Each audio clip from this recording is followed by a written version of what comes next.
Back-to-back carries. He's off to the races Mike. again. Can he repeat? Rose fumbles it, and Baltimore's going to run this back. You cannot be serious. He's going to take another deep shot. Diving catch, Mason Kirby. What? That's deflected away. Oh! Hey!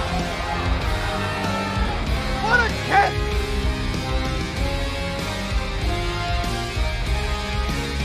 More stepping back, and he's nearly thrown down, but it's intercepted. The run for the first down away. Vincent is on his way.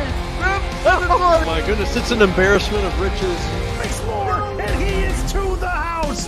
An unreal play. Oh, he got it. Baltimore walks it off.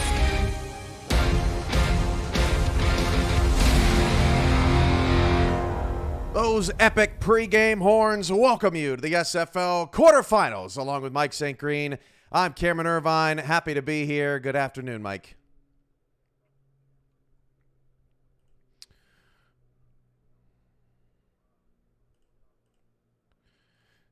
State, excited about what this weekend has in store for us.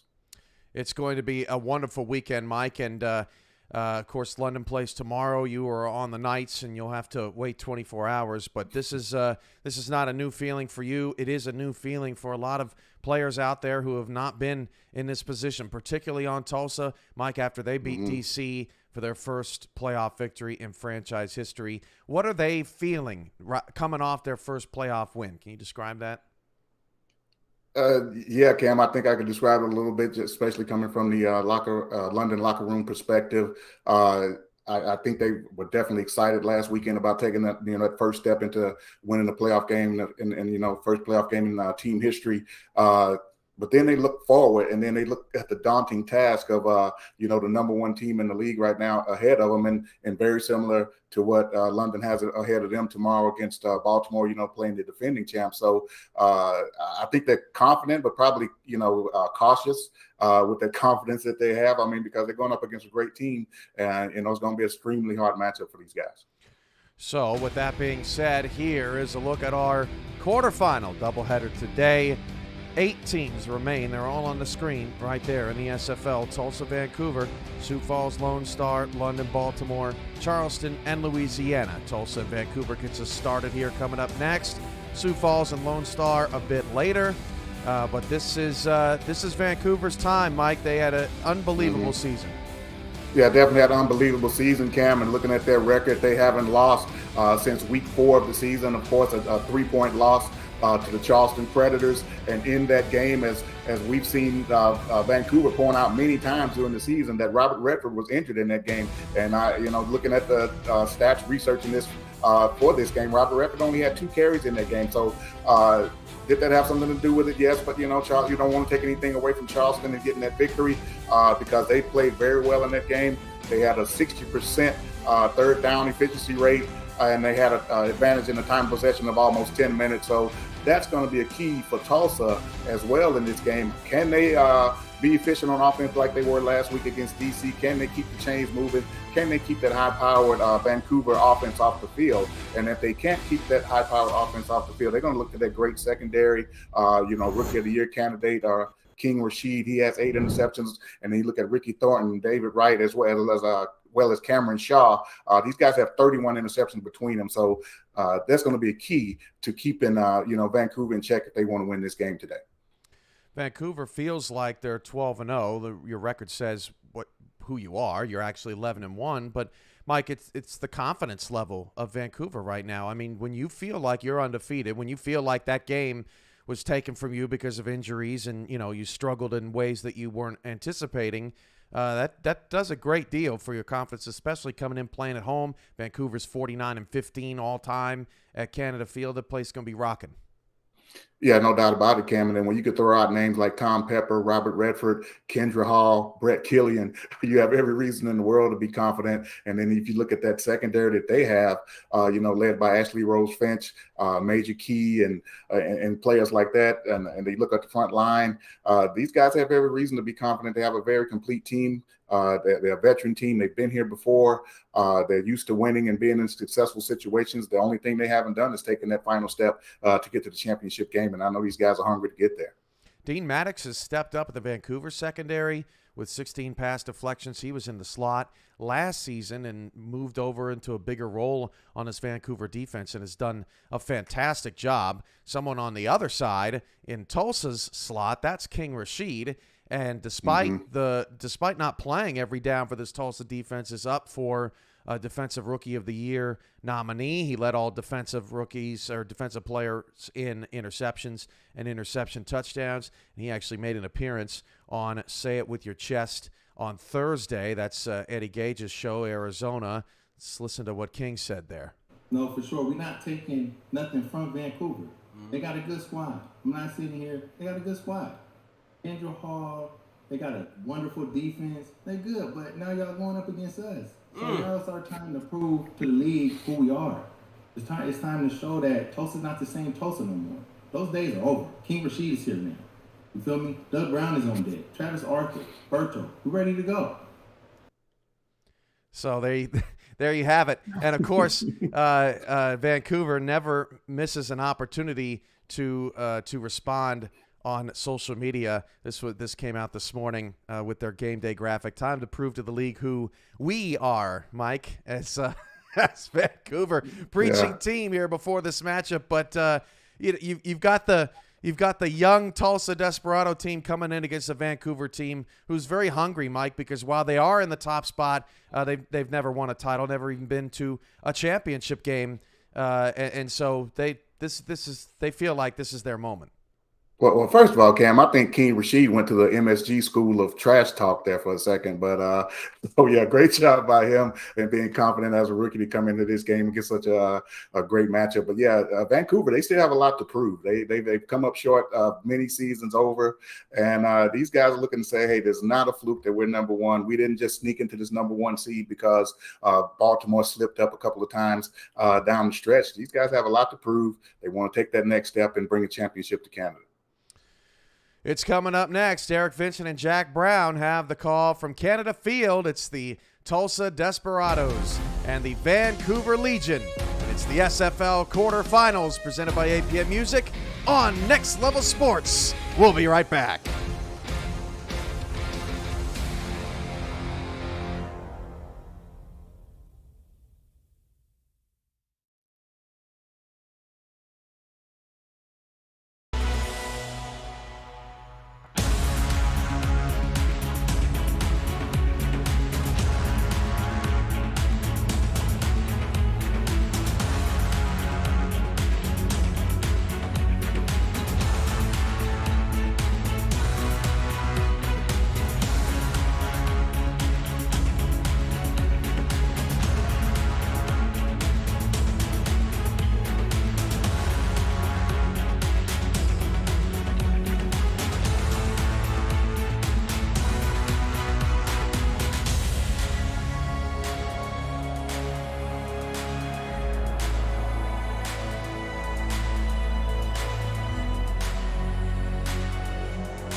Next Level Sports welcomes you to the following presentation of the Simulation Football League.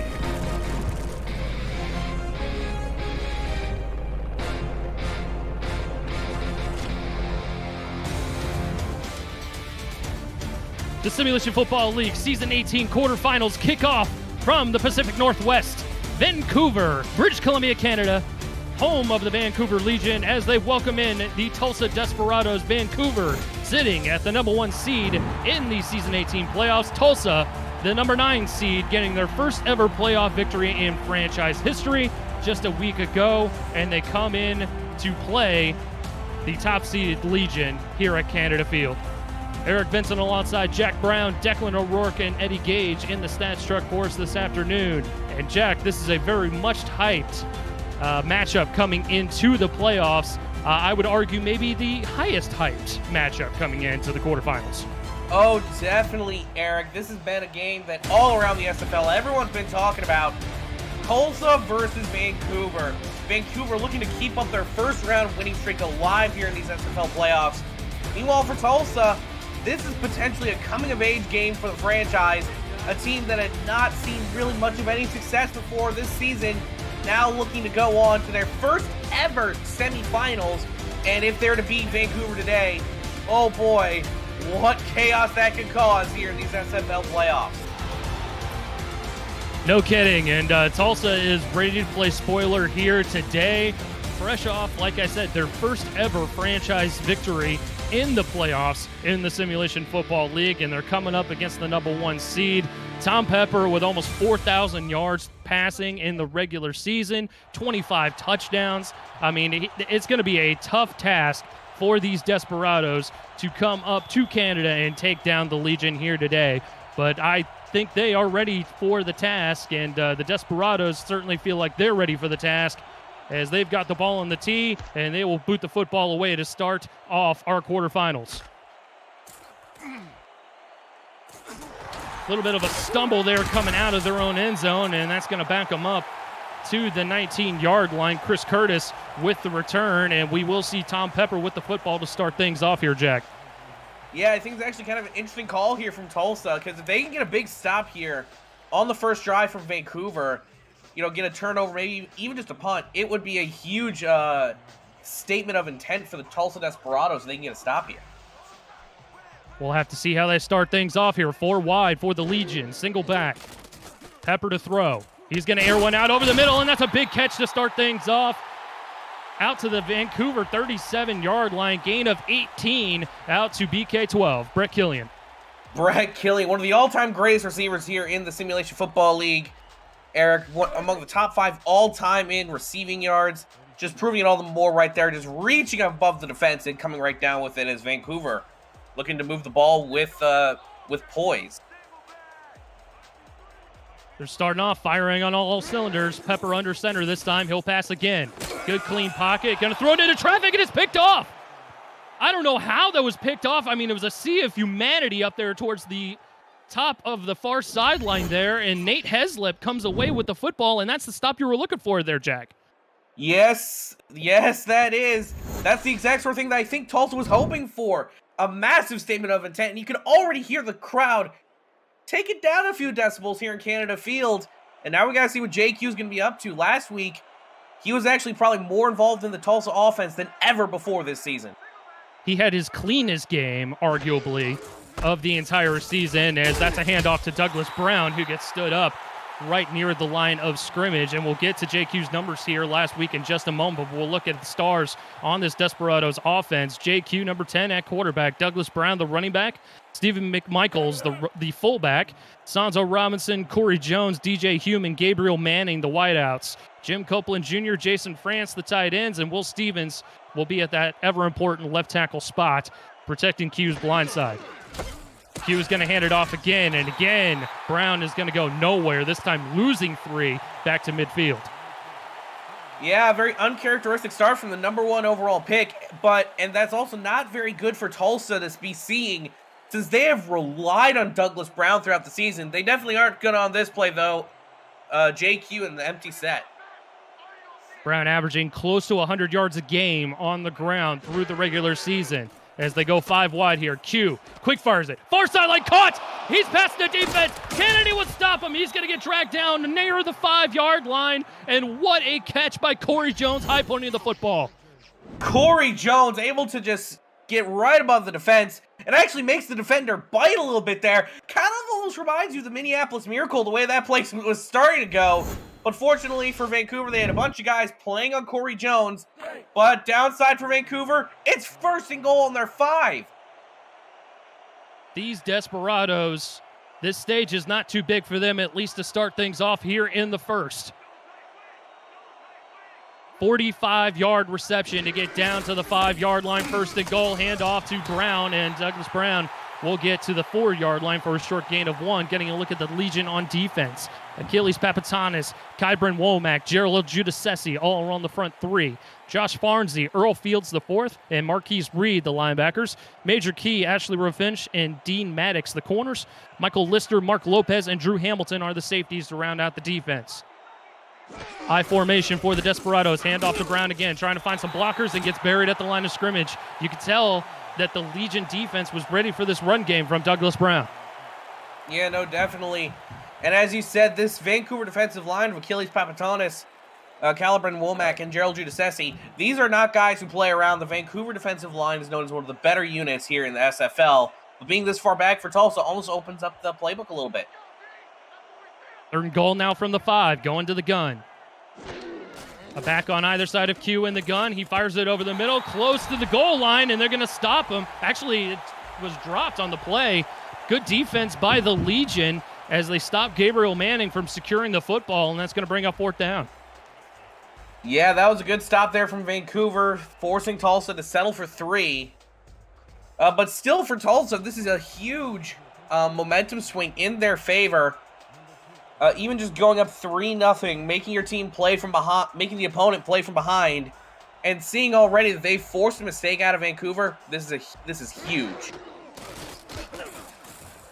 Brooke Bicel nails it from 22 yards, and that'll put the Desperados up on top to start the football game off. If you're new to the SFL, the Simulation Football League combines traditional sports, esports, and a role-playing game into one. Team strategies are being executed in real time by our simulations as real-life players compete on the virtual gridiron. For more information about the SFL, visit our website at simulationfl.net. The SFL, we put the fan in fantasy. So Tulsa capitalizes on the early turnover to make it a 3-0 lead for them. Curtis with another return. This one a little bit better as he makes it out to the 24-yard line. We talked off air about this a little bit, Jack. The Tulsa Desperados are going to have to capitalize on the turnovers that they're inevitably going to get from Tom Pepper, who's a bit of a gunslinging quarterback. Yeah, Tom Pepper, while he had 25 touchdowns, he also had 23 interceptions to boot. Making him among the top 10 for the most interceptions in the league. Pepper, 7-step drop. He's in trouble. He's going to go down. Back at the 16-yard line, and Tulsa is just firing on all cylinders as Chris Andrews comes out from the edge to knock him down. And Chris Andrews, he just went almost completely unblocked. The first point of contact, number 75 there in Vancouver, was way too late. I'm surprised that the offensive lineman didn't engage earlier in the block. So that backs him up a long ways, back to the 16, 2nd and a country mile. 3 wide. Single back is Robert Redford, who's offset in the formation. Pepper will throw again. He's going to throw a far sideline. He's got his man, and they get all of that yardage back and then some out to the Vancouver 38-yard line. And a big pitch and catch there from Tom Pepper. Yeah, I'm kind of surprised they let that one up so much for James Walters. All of them were playing it a little bit too short, and they were lucky they had a guy up there. They had Daniel Wright available to tackle. So that'll move the sticks for the Legion off of the big catch by Walters. First down from the 39. Pepper to throw again. Hasn't run the football yet. And again, they're moving the football down the field as that was a catch made by James Walters once again. It's clear that the interception to start the game here, Eric, did not slow down this Vancouver offense or change up their game planning even in the slightest. As you can see, when they are moving the ball downfield, they're moving it pretty much at will. Pepper going to get our first carry of the game, this time to Sawyer Stern, the fullback. and he gets stopped at the line of scrimmage, which will give us an opportunity to look at the Legion on offense. Tom Pepper at quarterback, Robert Redford the running back, Sawyer Stern we just saw there at fullback, Brett Killian, David Gears, Kendra Hall, and Chris Curtis the wideouts, James Walters at tight end, and Mike Coverson and Michael Percoco are along the line. Offset I formation. Second down. Hand off to Redford. Redford with the burst of speed will get a gain of 6 out to the Tulsa 42-yard line. Not a bad run at all there from Redford, just peeling out to the outside, got the blocks needed, and keeps the offense on schedule, makes it a 3rd and short, makes the playbook pretty much wide open. Keeps them ahead of schedule, 3rd and manageable. Again, coming out offset I.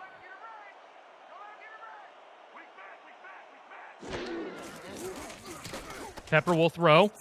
Going to go far sideline. BK12 with the catch, and he's going to move the chains out to the Tulsa 31-yard line. Keeping the feet inbounds is Brett Killian. Keeps the ball moving, keeps the chains moving. Vancouver now much more settling into their speed. They're looking to more take this game at their tempo.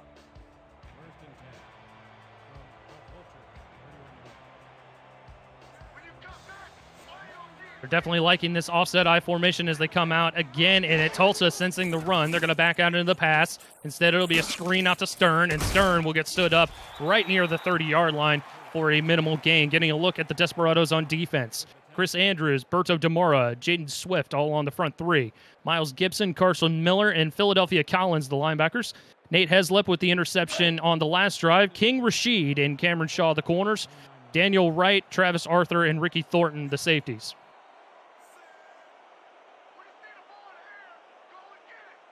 Second and 8 as we approach 4 minutes to go here in the opening frame. Pepper to throw again. He's going to air it out deep near sideline. Tipped and caught! Touchdown! Are you kidding me? Kendra Hall, what a play to get the Legion on the board. What great play awareness from Kendra Hall. The tip was pretty much just leaving it up for her to grab it. You don't see a lot of wide receivers in the SFL turn around for the second effort on the ball. Kendra Hall, though, she sees it, takes it right into the breadbasket. 6 points to the Legion. I didn't think my voice could get to that octave, honestly, but here we are anyway. A 29-yard passing touchdown from Pepper to Kendra Hall. A little bit underthrown, but no matter, as Hall locates the football in the end zone for the Legion's first score of the afternoon. Chance to win on for the extra point, and he'll knock it through the uprights, make it a 7-3 ball game in favor of the hometown Legion. Yeah, that was a good response to what Tulsa put up there from Vancouver, but now we're going to see what Tulsa can do with a more traditional drive setup. And now they're playing from behind. This drive's going to mean something for the Desperados. And just a week ago, this was a very back-and-forth ball game that Tulsa had pulled out against the DC Dragons in our nation's capital in the U.S., and we might see another first half just like that as Gabriel Manning is able to make it out to the Tulsa 23-yard line. The SFL convention is coming to the Las Vegas Strip July 10th through the 12th. HyperX Esports Arena at the Luxor will host the season kickoff featuring all 28 teams in action, live commentary throughout the day, every game on the big screens, and your chance to be introduced to the world as a football star. Room rates are just $80 per night stay. Visit simulationfl.net/convention for more information and to reserve your room. Handoff. Brown trying to find a hole and will get a hard-fought 4 yards out to the Tulsa 29-yard line. Not a bad run there from Douglas Brown. Probably the best he's had so far this afternoon. The number 1 overall pick. As I said earlier, Tulsa really likes to use Douglas Brown. He was the number 1 overall pick, and they're using him like the number 1 overall pick. Close to 1,200 yards on the ground in the regular season.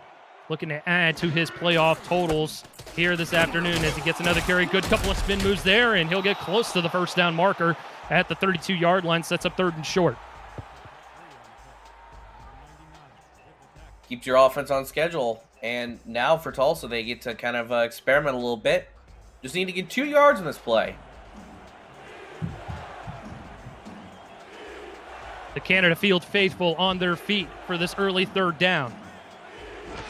Offset eye for the Desperados. Brown will get the carry. Avoids the first defender in the backfield and will get first down yardage and more out to the Tulsa 37-yard lines. That moves those chains. And as you can see there, Eric, pretty much all of the Vancouver defense was pushed beyond the line to gain there for the Desperados. Just absolute kudos to that offensive line for the Desperados to get that first down for Douglas.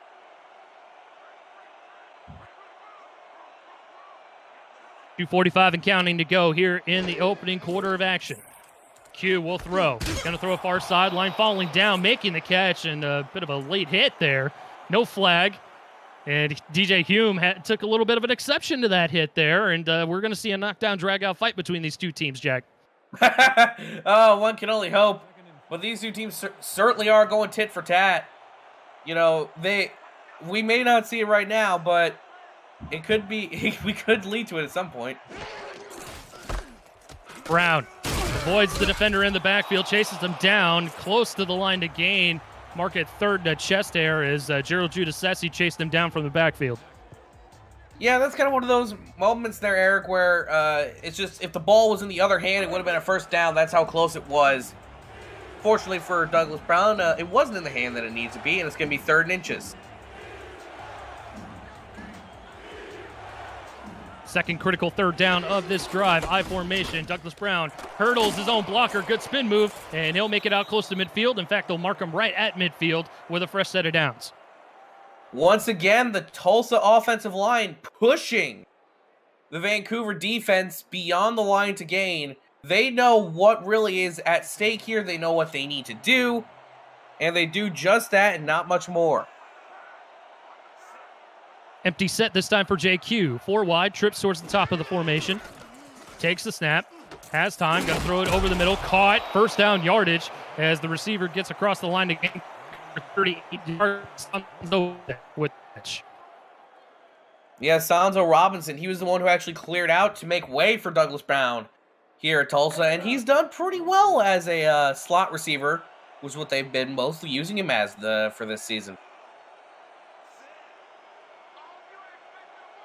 Now 4 wide, offset back going to be Douglas Brown in the backfield. He'll get the carry, trying to bounce it off tackle. Plenty of blue jerseys, though, with good pursuit, and they will knock him back for a loss of 1. Drew Hamilton and company making the stop. Yeah, it was a pretty similar run to what we saw from Robert Redford, actually, during the middle of Vancouver's drive. The main difference there, however, is the fact that the secondary came in and they crashed down the play from Vancouver. It was actually King Jack Washington with the carry. He's going to get another one. That's Brown back in the ball game, as he'll get maybe a couple back out to the Vancouver 38-yard line, sets up 3rd and long. Yeah, that should end the first quarter here, but it wasn't a bad run. Neutralized the losses of the last play. A knockdown, drag-out fight is upcoming as 1 quarter is in the books. Vancouver 7, Tulsa 3. We'll be right back. You're watching the Simulation Football League playoffs presented by APM Music live on Next Level Sports. Don't go anywhere.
10th play of the drive.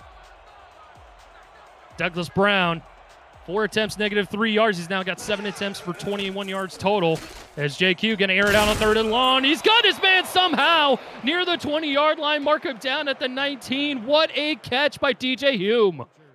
DJ Hume, I got to see that on replay, how that man got that while getting basically sandwiched at the legs. Oh, just went up with one hand and then just cradled it in down to the ground. Huge play for Tulsa as they're now in the red zone for the 2nd time this afternoon. He didn't even see the football. He just knew that the ball was coming, flipped around, caught the football between 2 Legion defenders, and here we are into the SFL red zone we go. 4 wide for the Desperados as Q going to throw the slant. That's Hume once again as he gets close to the 10. They're going to mark him down right around there with a 2nd and short. Still a good play to start off this series of downs with, and now they're down to Vancouver's 10-yard line as the defense for the Legion seems to be really liking to bend. We'll see if Tulsa can make them break. Hand off to Brown. Brown avoids the defenders again and is going to make something out of nothing. Out to the Vancouver 7-yard line, sets up 1st and goal.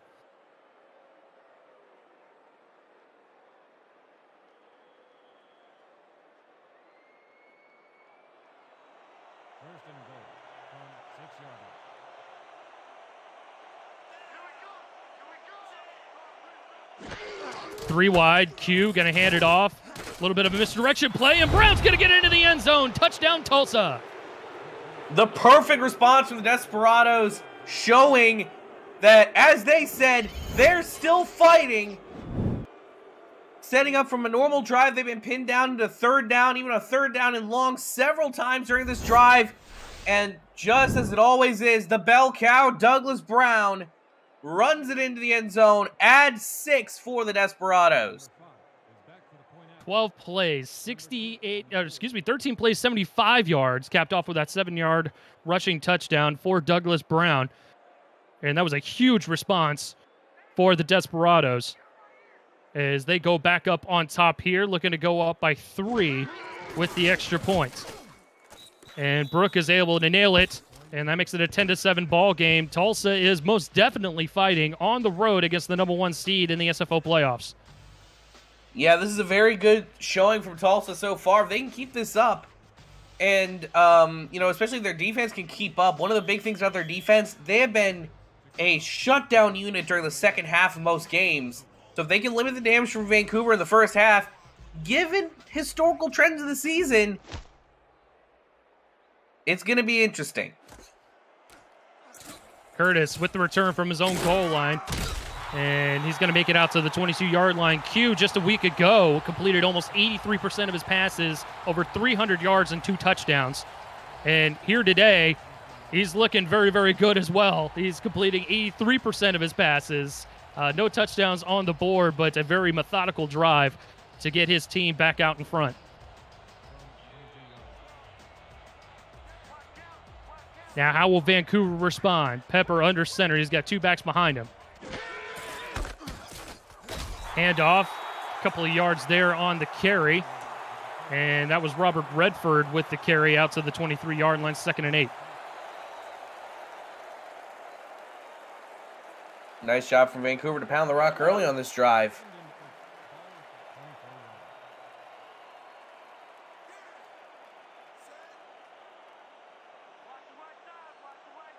Three wide again for the Legion. Pepper under center.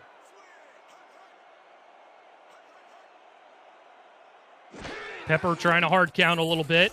Short drop. Finds a wide open Kendra Hall over the middle of the field. And she's got first down yardage out to the Vancouver 44-yard line. 2 catches, 49 yards, and that incredible touchdown to get them on the board. Tulsa's got to be playing a little bit more tightly on Kendra Hall. You can see both her big receptions during this game so far. There was really no one around to actually cover her in particular from Tulsa. If the Legion can continue to exploit that, this is going to be a very big day for Kendra. Fresh set of downs from the 44. Quick fires it into traffic, and Pepper throws an incomplete pass, brings up second down. The SFL is partnered with Rare Drop and Rare Drop Sports to advance live events and distribution. Live and in-person championship weekends, rookie drafts, and community events are in the works. Visit raredrop.co for more information on what the company does in the gaming community, and follow Rare Drop Sports on Twitch at twitch.tv/rdsports, who is actually simulcasting our game on Twitch right now. So shout out to the Rare Drop community. As Pepper takes the snap on 2nd and 10 and fires it in a diving attempt at the interception, but it falls incomplete. Ricky Thornton was looking for the pick, as Kendra Hall was the intended receiver. Yeah, that wasn't a bad play at all from Thornton. I think that was actually Cam Curtis, the intended receiver. It was. Trying to just go for it deep, yeah. Again, not a bad play at all from the Tulsa defense, you know. Got to get what you can. And now it's 3rd and long for the Legion.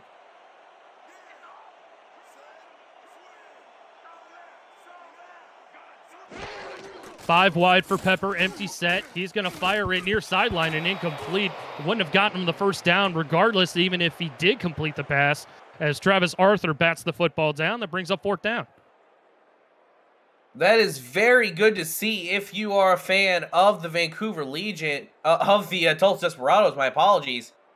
Just seeing that they have pretty much found a way to somewhat mitigate the Vancouver passing attack. Realistically, on that drive, there's one good play. The rest of them were kind of duds. 3 straight pass deflections for the Desperado defense forces a 4th down and our first punt of the afternoon. Fielded from just north of the 20-yard line, and Gabriel Manning doesn't really go much further than that, as he gets tackled right around the 23 with 8:10 to go here in the first half.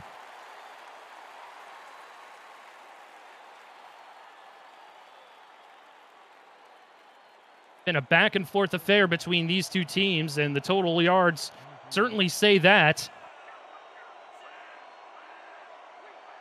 As Q sets up from under center, 3 wide, short drop, pocket collapsing around him, he's going to go down. A short sack on the play, but a sack nonetheless for the Vancouver Legion as Judah Sessi gets in there. Yeah, it just seemed to be that there wasn't really enough for Q to find downfield. Those are the sort of plays where you just quickly stand up, find a guy, and throw. But unfortunately, that time it does not work out. It's going to make it 2nd and 10 off after the sack. Definitely a covered sack there, as that brings up 2nd and long. Q going to set up a screen. Brown, good spin move there. Still fighting for extra yardage, and we'll get 7 on the play out to the Tulsa 30-yard line. Brown doing a good job at mitigating the damages from that sack there, making it a 3rd and 3, 3rd and manageable. You have tons of plays in your playbook. Your playbook is nice and fat when you are at a 3rd and 3. Offset eye for the Desperados. 4 down lineman for Vancouver. Swing pass. Close to first down yardage, but going to be marked just shy as McMichaels couldn't quite get to the line to gain. Farnsey with a very key stop. And that's going to bring up 4th and about a chest hair. Yeah, I was surprised that they didn't try to go something a little bit more upfield there, but for Tulsa, wasn't a horrible play call. Just the defense was a little bit better, and they're going to have to punt this one away. 3 and out for the Desperados. Vancouver to get the football back, probably in decent starting field position as well. Fielded right around the 35-yard line. Curtis trying to find some room, and he's going to get brought down right around that 35-yard line of Vancouver, and the Legion will set up shop, being down 3 at home in this first quarterfinal matchup of the Season 18 playoffs.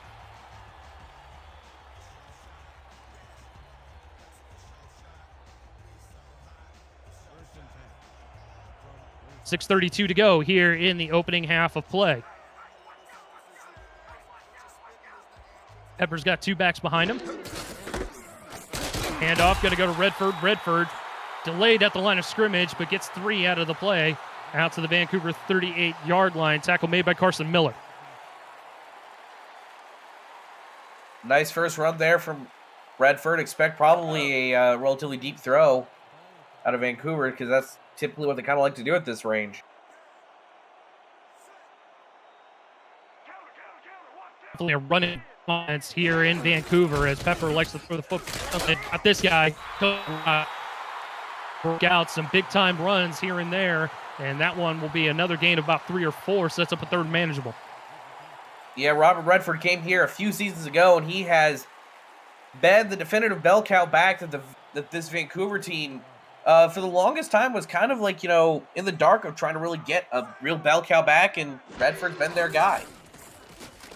Pepper to throw, wide open man, but it's dropped. Couldn't quite locate the football there as it falls to the turf and incomplete.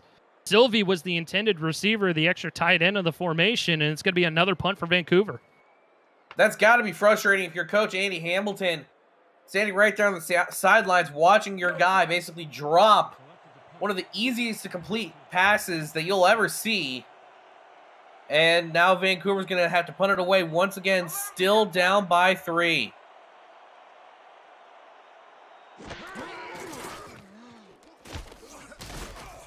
Second punt of the afternoon for the Legion.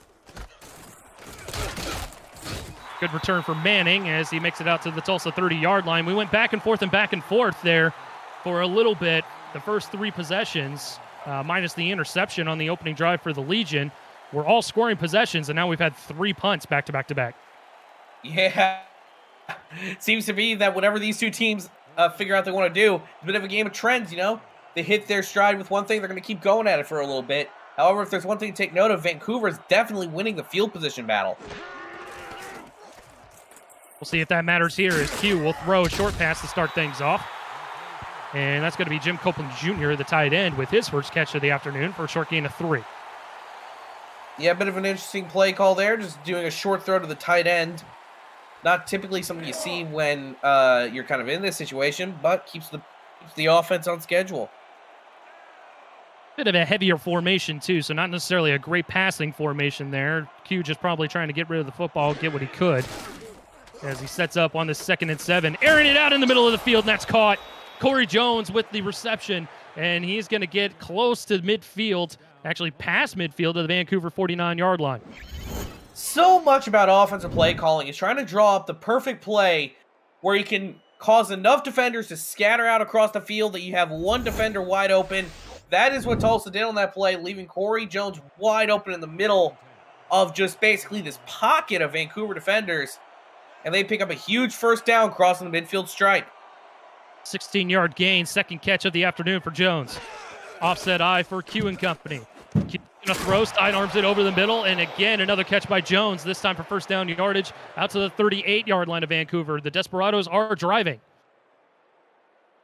Definitely, this is the third time today, Eric, that we've seen them genuinely just hitting their stride. And really with Tulsa, once they get 2 first downs in a row, they are off to the races, it seems to be, in this game.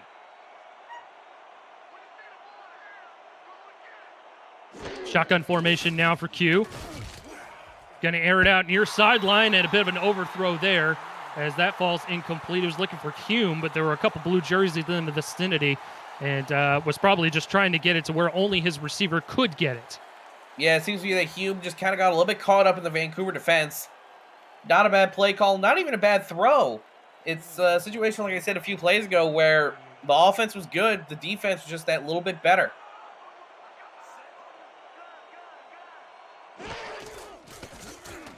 Here to throw again. One-on-one coverage and incomplete. Good coverage by Ashley Rose Finch. Was able to high point the football and knock it away. Brings up 3rd and long. Now that play was a bit unnecessarily risky there to Gabriel Manning, as Manning wasn't even really set in the route. You can see he didn't even look back, but Ashley Rose Finch was right there. Could have easily picked it off and taken it the other way. It had interception written all over it, but regardless, Rose Finch able to knock the football to the turf. Brings up a 3rd and long. Q again to throw. Pressure's coming into space. He's going to go down. Had absolutely nowhere to go with the football, and Judas Sessi gets the sack, forcing a 4th down. And that drags the Desperados right out of field goal range, which if you're the Vancouver Legion defense right now, that is all you want, as it keeps this game a 3-point spread. And if you score a touchdown here, you take the lead right back and possibly even get to keep the momentum which definitely Vancouver's going to need as Tulsa's going to get the ball to start the second half.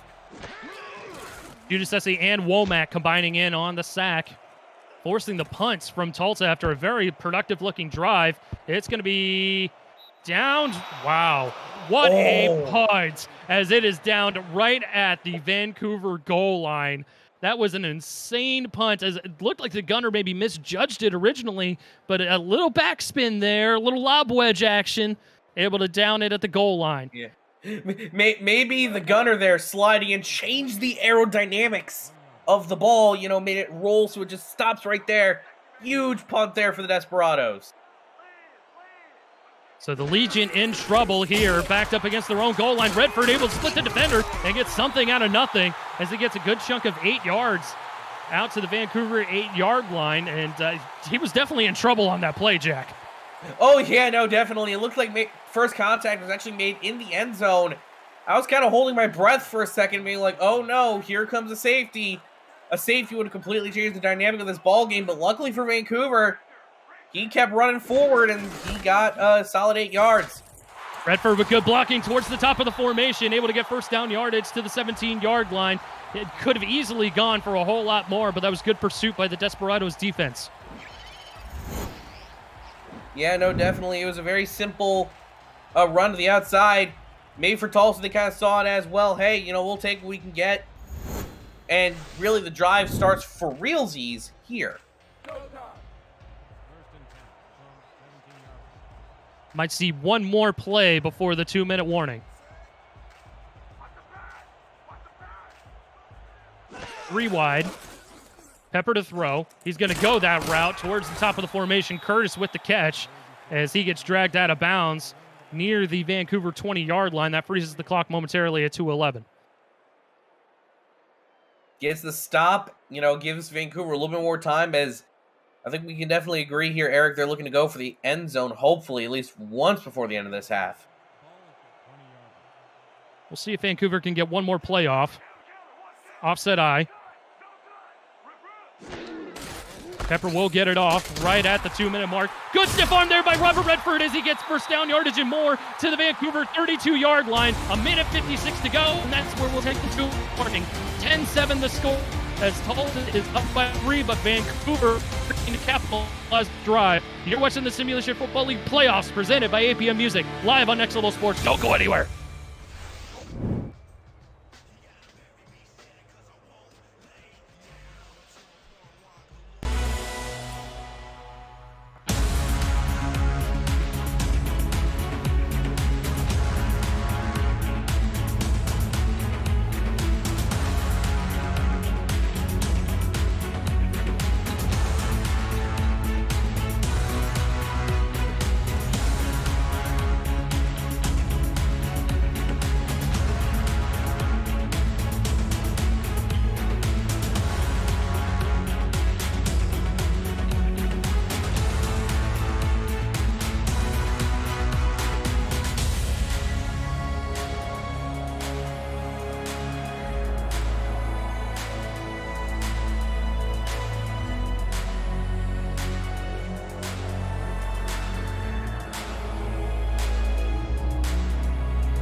following that great run by Robert Redford towards the 2-minute break. Sets up a first down here with 1:56 to go. All 3 timeouts for both teams.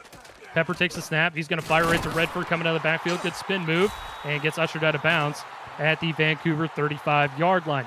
Coming up on the APM Music Halftime Report, Cameron Irvine and Mike St. Green will break down the first half between the Desperados and the Legion. Plus, hot off the press, the key dates of the SFL's off-season, preparing for kickoff of Season 19 at the SFL Convention in Vegas. It's all coming up on the APM Music Halftime Report.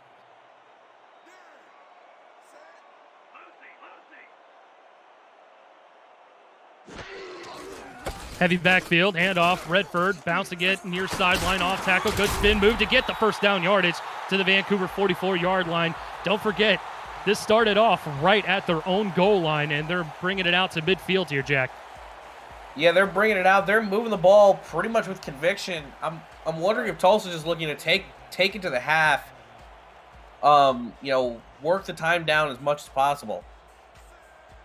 Eric Vincent alongside Jack Brown in the booth for you this afternoon. Declan O'Rourke and Eddie Gage in the stats truck for us this afternoon as well. As Pepper going to throw it over the middle to Chris Curtis, who makes another catch for first down yardage out to the Tulsa 45-yard line. No huddle.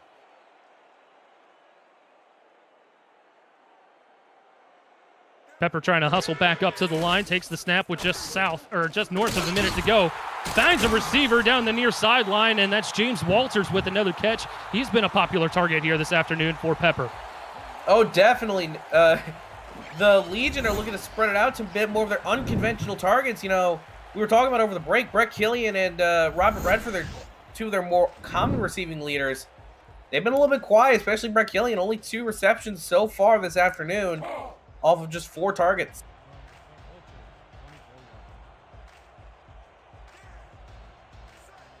Offset eye for the Legion. Sniffing the SFL red zone from the 24-yard line, 1st and 10. Pepper short drop. Finds a wide open man towards the top of the formation, and that's Stern with the catch. Tackled in bounds, clock will roll.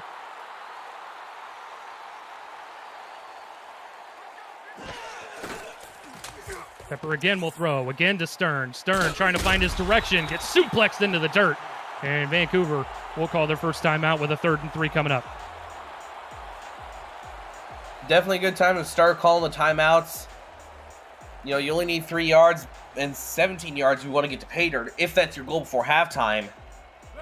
Once again, Tulsa does get the ball to start the second half. So it'll be interesting to see what Vancouver whips out here. If they're going to try and go for the lead or if they're just content with tying it up. Regardless, I think points on the board will do wonders for them as Pepper can throw it over the middle. That's caught again by Walters as he gets to the 5-yard line. 1st and goal. No huddle again as we approach 30 seconds. Pepper from the gun. Has time. Gonna throw it. End zone. Touchdown. Vancouver.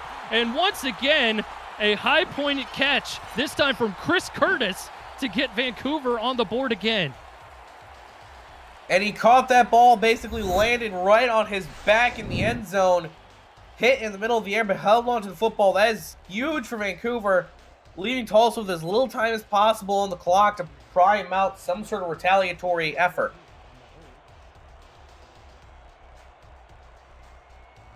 So Vancouver does hit the end zone before the half. Goes the entire length of the football field in order to hit pay dirt. Low snap on the extra point, but it is up and through, courtesy of Chance Tewin. And Vancouver takes the lead once again, 14-10 now the score with 24 seconds to go here in the half. And that was a very, very important drive and a gutsy drive by the Legion.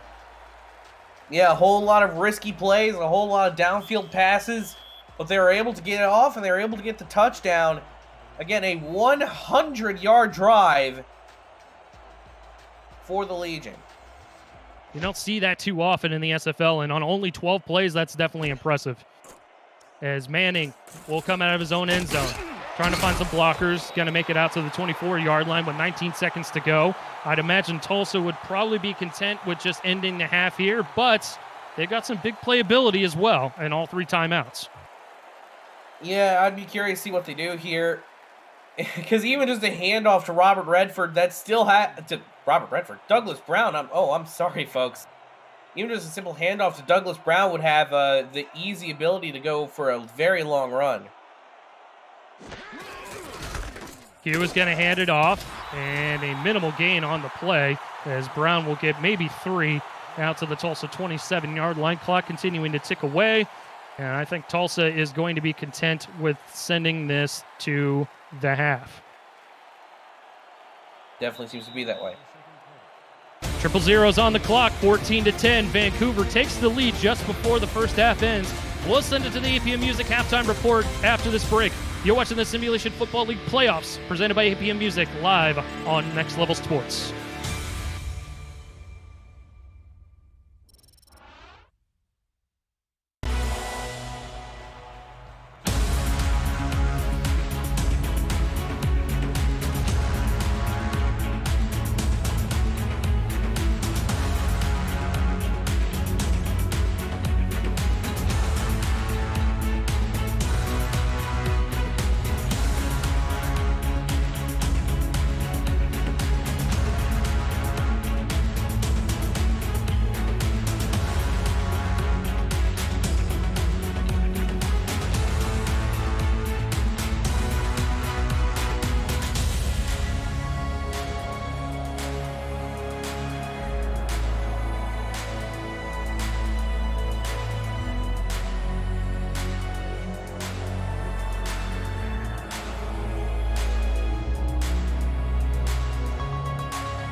Welcome to the APM Music halftime report, along with Mike St. Green. I'm Cameron Irvine. 14-10 at the half. Vancouver leads the Tulsa Desperados. Your initial reaction to what we saw in that first 22 minutes, Mike?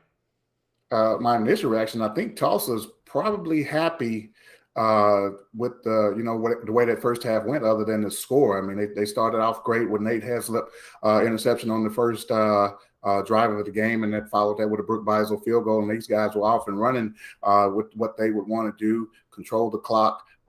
We saw a great completion percentage from JQ in that first half, and these guys they do have about a 3-minute advantage in time of possession and moving the ball. So I think Tulsa is pretty happy, with the score right now, with where they sit right now, getting the ball to start the third quarter. So I think Tulsa's pretty happy with the way they played. But Vancouver got a couple of great catches. Kendra Hall off the tip pass of Cameron Shaw, amazing touchdown catch there. And then we saw Chris Curtis go up high late in the first half and pull one down for the second touchdown pass for Tom Pepper. So Vancouver's making the plays. Tulsa pretty much controlling the clock.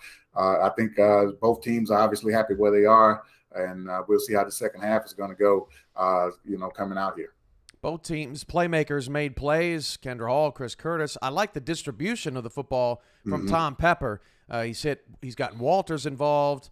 Haven't seen too much from David Gears, but there towards the end of the first half, Sawyer Stern on a couple of catches. Robert Redford got involved in the passing game, really spread the ball around nicely, and that has led Pepper to a 15 for 20 first half start. On the Tulsa side, their playmakers have been good too, except for Gabriel Manning, Mike. He had 11 catches, one of the best games of his career last week. Goose egg in that first half. Yeah, it seems like Vancouver's rolling a whole lot of double coverage over towards Gabriel Manning's way. They did go take a shot deep there in the second half that, was well defended. But the secondary guys have stepped up. DJ Human's made a big catch. We've seen Corey Jones come up big in a couple of catches. So they're getting other people involved. I think the tight end made a catch there in the first half as well. We saw Douglas Brown on the ground. One drive that stalled out for them right there midway through the second quarter. These guys were at midfield, and it just seemed like they wanted to try to force the ball downfield. I would have liked to see more of Douglas Brown in that drive, and we could probably see a different score right now. But and then looking at the Vancouver side, they were really just kind of more or less 3 and outs, other than that first touchdown to Kendra, and then that last 99, 100-yard drive right there, they kind of got Robert Redford going. He had only had a few touches going into that drive, but man, it looked like he was getting cooking at the end of the first half. So Vancouver, they've made some adjustments, and we'll see what adjustments Tulsa can make to probably try to get them off the field more in the second half. Neither team took a ton of risks in that first half. You see teams kind of dial that back in the playoffs because nobody wants to make that grave error, that big mistake. We've seen and continue to see, Mike, some really well-played football here in the SFL playoffs. The turnovers are way down. I don't have the averages in front of me, Mike, but it feels like the turnovers have dropped significantly since we got into the postseason. Yeah, no doubt about it, Cam. It feels like playoff football for sure. Man, you see guys selling out to make plays. You saw that great diving up deflection that Ricky Thornton made on a play downfield. Man, these guys are laying it out on the line. It's like they know it's playoff time. They know it's win or go home, and we're seeing it play out on the field. This is the last day of the NFL draft. They're wrapping things up from Las Vegas. We will be there in July, and it's part of our important dates for this offseason. Here's your first look at the offseason schedule, just released, hot off the presses. Your re-signing period will begin May 30th. That's when players who played for, who are returning to their same team, get a chance to sign back again, restructure their contracts, all that good stuff to try to get teams under the salary cap. Free agency, June 6th. This is going to be an interesting one, Mike, because we got 4 expansion teams and we got a lot of movement out there. We've already had 2 quarterbacks declare for free agency. So this is, could Randy Squarebush leave? Could he get a primary role in Louisiana? All right, what's going to happen there? So there's a lot of interesting storylines with free agency, and the schedule release show just a few days later. That is also filled with intrigue with all these new teams, some divisional alignment, of course, the rookie draft towards the end of June. What are you most looking forward to, Mike? Wow, the re-signing period in free agency, obviously that's always exciting part of the offseason. And as you mentioned, this offseason, excuse me, it's going to be very interesting to see, what guys are on rosters right now that may be playing backup roles, as you mentioned, with the new teams coming in, especially for new teams. There's going to be many opportunities for some guys that are not playing prominent roles with their team right now that could possibly hook on and become a number one, wide receiver per se, number one running back, number one, defensive back. So it's going to be a lot of opportunities out there. It's going to be interesting to see how this, goes with the current team being able to re-sign a lot of their current talent, and who's going to be interested in saying, hey, man, I want my shot, somewhere else. And there's going to be plenty of opportunities out there. So I'm really looking forward to the re-signing and free agency periods this offseason. Not on there, June, some important dates. June 23rd, that's the last day that veterans can sign. So if you haven't signed before June 23rd, you're not playing in season 19. And then, unless you're a rookie, of course. But also June 18th, that's your SFL All-Star game. That's always a fun event. And then June 15th, Mike, that is the SFL's 10th birthday. Exactly 10 years. June 15th, 2013 for the SFL was our first game. It was the New York Knights, now the Queen City Corsairs, against the Dallas Stars. And that was back so long ago when we were in a walk-in closet. And Dallas held on to win 26-21. We'll never forget it. Thomas Ranklins and Joseph Redfeather and Johnny English. I mean, it's just just takes you back to all these players that started the league. And June 15th, we're going to have a marathon on our channels with some classic games and some good stuff to celebrate our 10th birthday. Going to be a lot of fun. Yeah, Cam, I'm looking forward to seeing some of the old footage. I've seen some, I've gone back and looked at some in the past, but you could have swore it's from the early 70s or 60s. It seems like it was more than 10 years ago, but man, it just goes to show you, man, how this league is growing, that it's been around for 10 seasons and continuing to grow with the 4 teams that we're bringing on this off season to start season 19. So, kudos to you as commissioner, man, and all that you've done and been able to accomplish. And, I'm just looking forward to it. I wonder if we're going to see a 10th anniversary team, Cam. That's what I'm looking forward to seeing. Yeah. An all SFL team, right, Mike? That's what we've been talking about, cooking that up for June 15th as well. That's going to be great. And, of course, that will just continue the debate of who gets shafted and who's, all that great stuff that the internet is known for. Go ahead, Mike. I was like, we all can't be great, Cam. Somebody, somebody has to be number 21 or whatever you may want to say, number 23 out of the 22 greats. That's right. A look ahead to our semifinals next weekend, 2:30 and 4:45.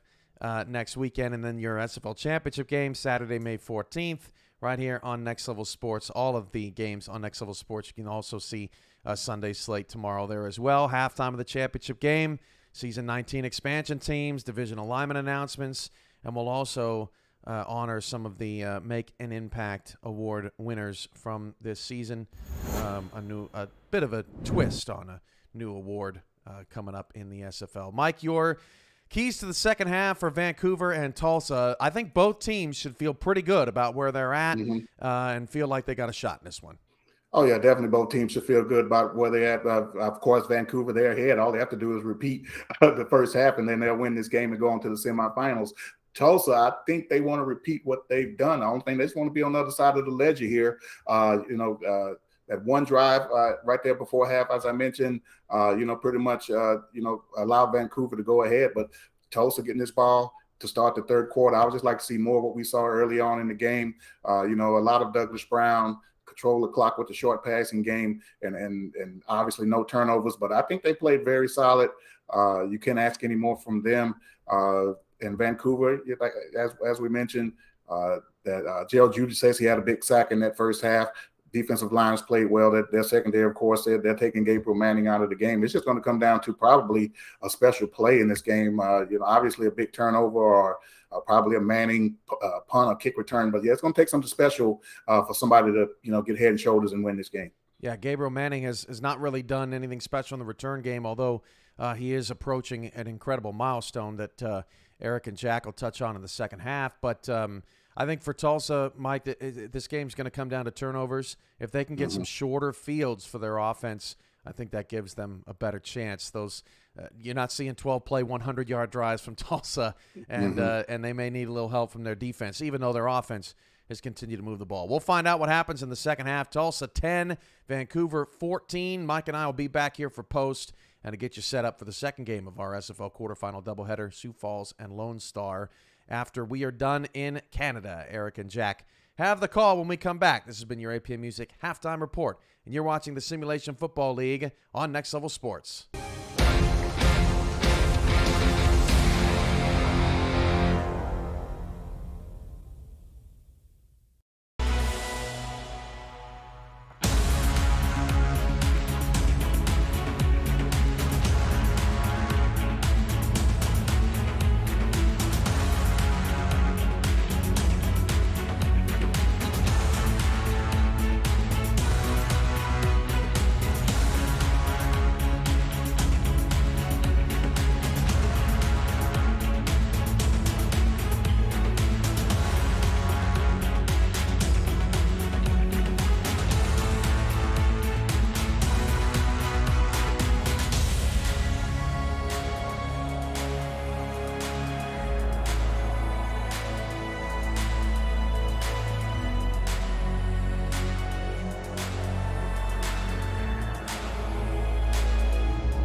Back live for the second half of action as Tulsa will get the football. Eric Vincent alongside Jack Brown in the booth. And Declan O'Rourke and Eddie Gage in the stat struck for us this afternoon for the first quarterfinal matchup of the Simulation Football League playoffs. Gabriel Manning with the return. Stutter steps and gets hit pretty hard at the 27-yard line. Great stat for Gabriel Manning. He's already got the most return yardage ever in the Simulation Football League, right? But he's also got the most return yardage ever in pro football. Brian Mitchell in the NFL is the only other player that has more than 14,000 yards. And he has the ability to get to the 15,000 mark, which is insane for return man, especially in the Simulation Football League. As Douglas Brown will get the carry to start things off for no gain out to the 27.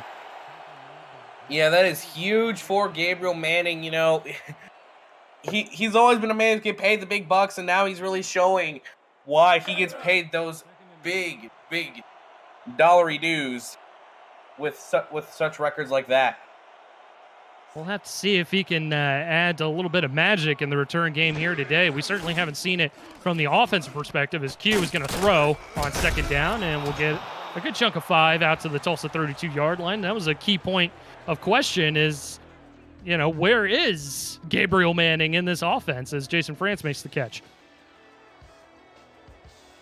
Well, if we wanted to give you the smart answer, he wears number 18. You can see where the number 18 is in the formations, but yeah, he's been rather quiet so far today, even on the kick returning front.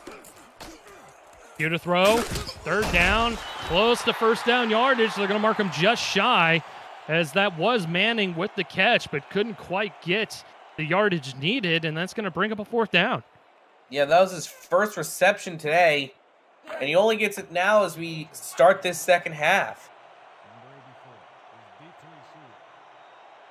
So a 3 and out to start things off for the Desperados. Certainly not what they were looking for coming out the gates for this second half of play. Vancouver will get a crack at the football following this fair catch called for and made by Chris Curtis at the Vancouver 30-yard line. Curtis with a touchdown grab in the first half ties Mike Osai for 15th all-time in career touchdown reception. So we certainly want to send a shout-out over to Curtis and commend him for that mark. We'll see if he can pass those numbers here this afternoon as the Legion set up 1st and 10 from the 30. Pepper to throw. Near sideline, caught. BK12 with the catch and scoots upfield for a gain of 7 out to the 37-yard line. That was a very risky throw. There was a Tulsa defender who kind of bit down to the play, and had he picked that off, that would have been an easy pick 6. And even then, Brett Killian was kind of running around backwards to try and get the ball. Not a very good play call from the Legion. Both these teams a little bit slow out the gates here in the second half of play. Pepper under center, offside eye. Robert Redford with the carry, and he's going to get first down yardage. Out to the 40-yard line, just barely moves those chains. Barely moving the chains, but moving them nonetheless is Robert Redford. And he was starting to get going a little bit on that long 100-yard drive to close out the half. We'll have to see if the Legion involve him a little bit more in the game plan here in the second half of play. As Tulsa is anticipating a run, they're going to get one from Sawyer Stern this time, and he'll make it out to the 47-yard line. Visit the SFL website at simulationfl.net for links to apparel from Sector 6 and SFL mini helmets from 97 Sports Promotions, plus features from our content team, including Swamp Talk, Power Rankings, and many more feature series. See all the league records, team stats, player leaderboards, the rankings of the next class of SFL talent, and so much more. SimulationFL.net, your home for everything SFL. As Redford gets a carry. Good spin move there. He's in the open field, and he's going to get knocked down just past midfield at the Tulsa 44-yard line. A powerful run by Robert Redford. Yeah, that was a very good run from Redford, getting out into the open space. Saw the room around him. And really, ever since Vancouver's been pinned at their own goal line, clearly that must have unlocked some sort of deep energy within Robert Redford. Maybe there's something about the goal line that makes him do that sort of stuff, but he's been coming alive since then. Just over 6 yards of carry here this afternoon for Redford on the ground as Pepper's going to throw. He's got a wide open man. That's BK12 still on his feet as he makes it down to the Tulsa 11-yard line. Into the SFL red zone we go. Big play. A huge play for Brett Killian and Tom Pepper as the Legion are now looking to have a very real chance of extending their lead to possibly 7 or even 11 points. As you can see there, they basically needed to be ripped down after 3 Tulsa defenders. BK12 completely out of control, but somehow still almost hit pay dirt regardless. 33 yards on that catch there. Pepper sets up from the gun. 1st and 10 from the 11. Gonna swing it out to Redford. Couple Tulsa defenders, avoids them both. He's getting to the pylon. In the end, touchdown, Vancouver. You know, let's be thankful that up here in Canada they have the healthcare system they do, because Tulsa's going to need to send a few people to the hospital for the broken ankles after that spin from Robert Redford doing them dirty. An 11-yard catch coming out of the backfield for the natural Robert Redford as he somehow hits the pylon along the far sideline and gets Vancouver on the board first here in the second half. We were wondering if he was going to be involved a little bit further in the passing game as he leads the team in receptions as Tuwin nails the extra point to make it a 21-10 ball game. Yeah, now for Vancouver, they're finally extending their lead, and they're starting to look a little bit more comfortable. They're starting to look a little bit more like the #1 overall seed in these SFL playoffs. This is going to be a key possession for Tulsa here as it's a 2-possession ball game now. We'll have to see how they respond to Vancouver starting to take control, the momentum in their favor. Manning, ever dangerous in the return game. Can he make some magic here? He's going to make it out to the 24-yard line.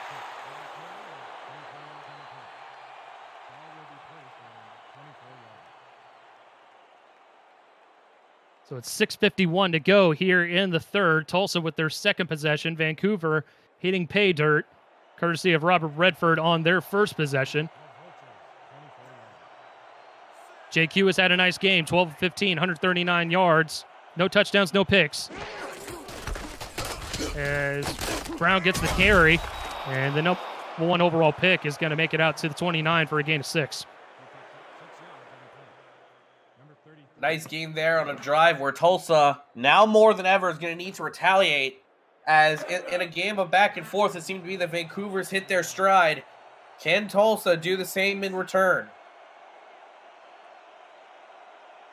Q setting up for the gun from the gun on this 2nd down and 4. He's going to fire it quickly over the middle. First down yardage and more as France makes the catch and makes it out to the Tulsa 45-yard line. 2 plays and just over 20 yards to get them to the 45. Good job on the big tight end reception there from Jason France. Able to run a clean route out into the middle of the field. Those are the sorts of things that you love to see a tight end do. And that is what they're best used for. 1st and 10, Tulsa. Hashtag throw it to the tight end. Offset I formation for the Desperados. Q to throw. Pocket collapsing around him. Going to sling it out to Brown. Brown trying to avoid the defender, but gets tackled by Farnsey in the open field. And that's going to be a short gain of about 2.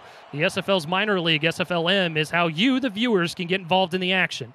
Create a player today and get on the field to begin your professional football journey through our website at simulationfl.net. The minor league season continues next Friday, but it's not too late. There's still 2 months to get your player ready for the next rookie draft in June. The SFL, where the viewers are the superstars.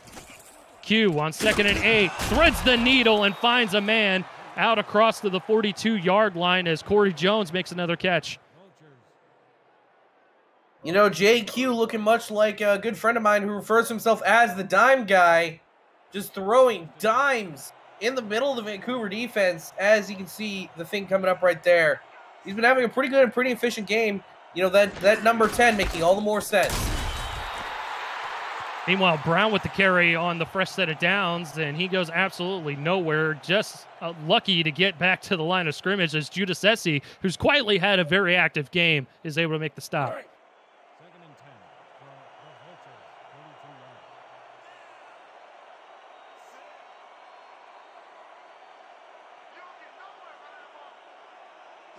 About 4.5 to go here in the third. Q, pump fakes. Gonna throw far sideline and incomplete. He thought about it. You could tell he thought about it there originally. As he saw Major Key lurking, decided to throw it anyway, and Key makes him pay. Yeah, that was a good job there from Major Key to bat down the ball. Sets up a third and long for Tulsa.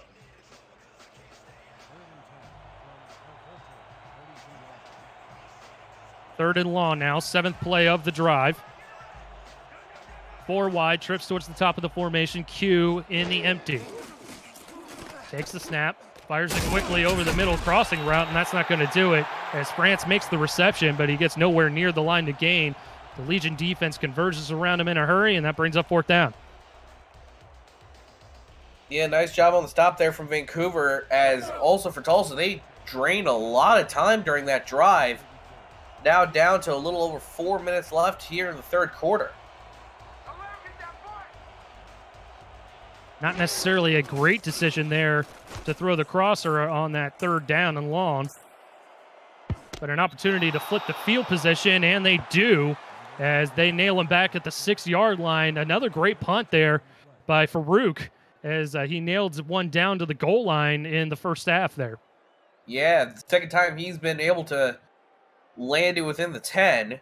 Obviously, as you said earlier, he landed one on the goal line.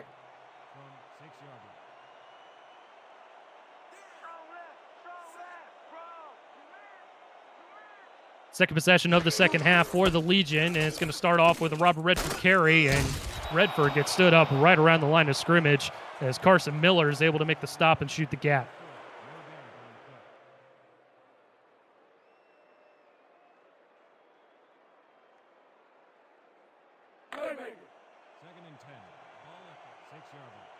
Also would love a turnover here, deep in Vancouver territory. Pepper under center with 2 backs behind him, 3 wide in the formation. Handoff to Redford, and Redford gets buried just close to about the 10-yard line, and what a tackle made by Ricky Thornton coming up and laying the lumber.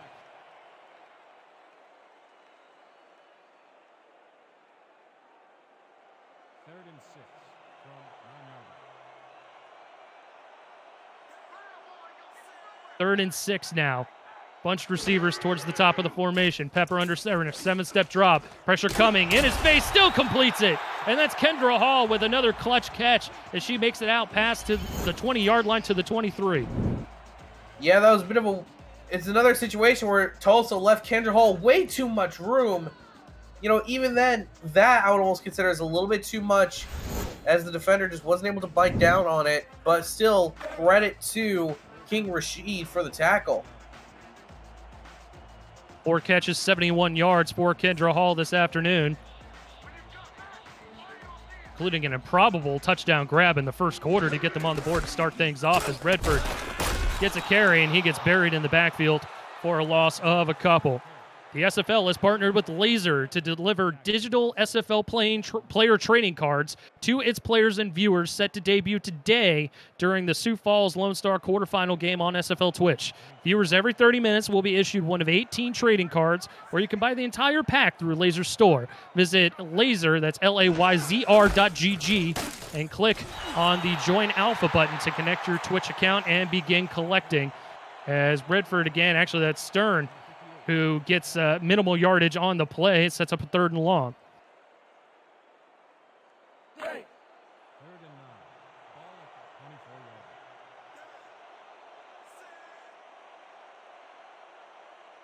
Obvious passing situation for the Legion as they come out 5 wide in the empty. Pepper throws it quickly and close to the line to gain, but not quite given the forward momentum as Gears makes the catch, but couldn't quite get the line to gain. That's going to bring up 4th and inches. Yeah, not much more really could have worked out for them. Just maybe, again, as you said, maybe if the momentum leaned over the first down marker. But alas, Tulsa will get one last shot at this before the end of the quarter. So key stop by the Desperado defense as a fair catch is called for and made by Gabriel Manning with just under a minute to go at the 35-yard line of Tulsa. They needed to stop there, Jack, to make sure that they keep themselves above water in a 2-possession ball game. Yeah, and now more importantly than ever, they need to score here to get it to within a 4-point ball game. Down 2 possessions. I understand you always need to score in a football game, but now more than ever, it's important if they want to keep the season alive.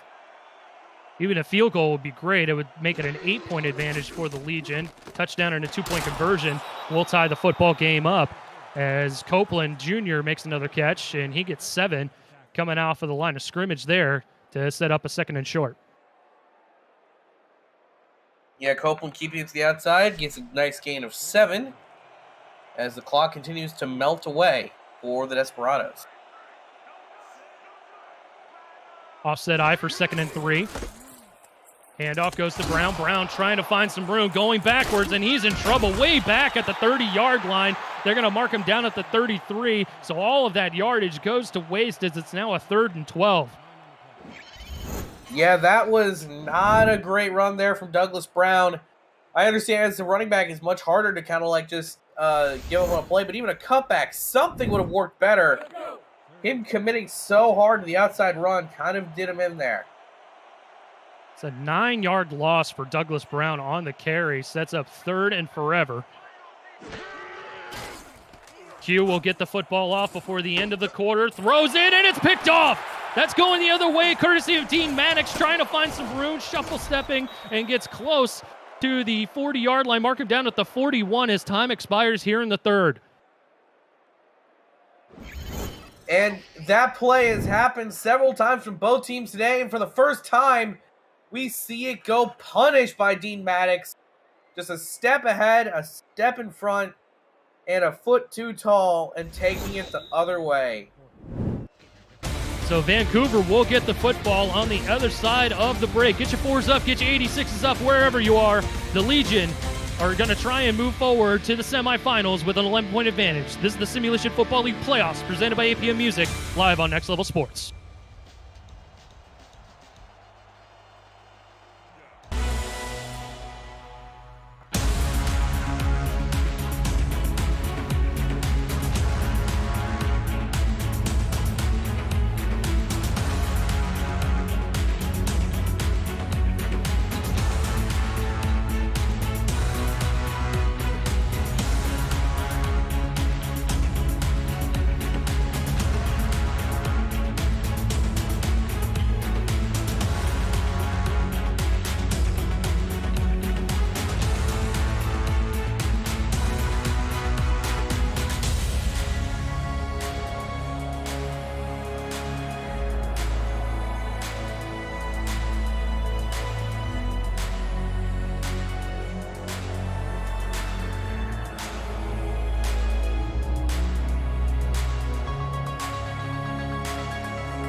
Two, one. Yep. Following the Dean Maddox interception, Vancouver takes over in Tulsa territory. 5 wide. Pepper going to throw. Got a receiver out across to the Tulsa 30-yard line. And that's Kendra Hall with another catch. Another catch, and now Kendra Hall starting to make those catches in traffic, making it look too easy as Vancouver's looking to draw out their lead even further. Kendra has caught all of her targets here this afternoon, including a touchdown grab. First and 10 again for Pepper and company. Pepper gonna air it out. He's got Curtis, and that's inside the 10. Actually, mark him right at the 10. First and goal. First and goal. Vancouver's now starting to assert their dominance. They looked a little bit sluggish in the first half, but during the third quarter and into right now, they're looking like the #1 team in the Simulation Football League right now.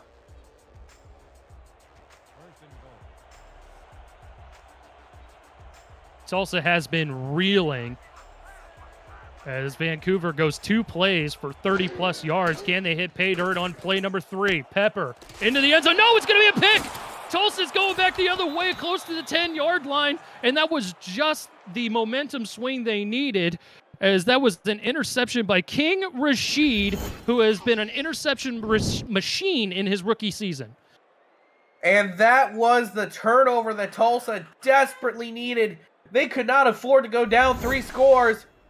And now the Desperados, they need to add on. They need to answer. This drive means everything for them. He had an interception last week. He's got an interception this week, as that's his 10th on the season between the regular season and the playoffs. Q going to throw and finds DJ Hume for a minimal gain. APM Music is unrivaled music to bring your stories to life, inspiring every production with the world's most robust and constantly refreshed music collection, state-of-the-art technology, and world-class customer service. APM Music is the official soundtrack of the Simulation Football League. To explore their library and to find the perfect tracks for your projects, visit apmmusic.com. 2nd and 4, Q from the gun. Got to throw a far sideline, got a man, first down yardage, out to the Tulsa 21-yard line. Trying to get some points on the board here, Jack, and keep themselves in it, as that's Gabriel Manning with the catch. Yeah, as Gabriel Manning finally starting to see some signs of life in this game. You know, as we highlighted earlier, he has basically done it all. He's now possibly one of the greatest kick returners, not only in the SFL's history, but in all pro football history. Q on first down. Got to throw opposite sideline. Again, finding Hume. And this time for a gain of 7 yards out to the Tulsa 28. Eric Vincent and Jack Brown in the booth for you this afternoon. Declan O'Rourke and Eddie Gage giving us all those stats here this afternoon and making us sound smarter than we are.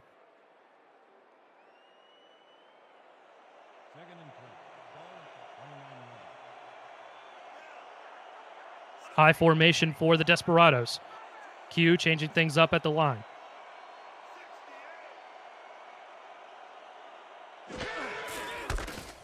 Handoff goes to Brown. He's had a rough go of things here this afternoon, as the Legion defense has clamped down on him. 19 carries for just 29 yards and a touchdown this afternoon. Yeah, and that one touchdown they got was just a quick run to the outside. Not a lot's been going on for the #1 overall pick in his 2nd playoff game. 3rd and short. Q. Far sideline, catch is made, and that's going to be first down yardage again. They're matriculating the football down the field and trying to get Gabriel Manning more involved.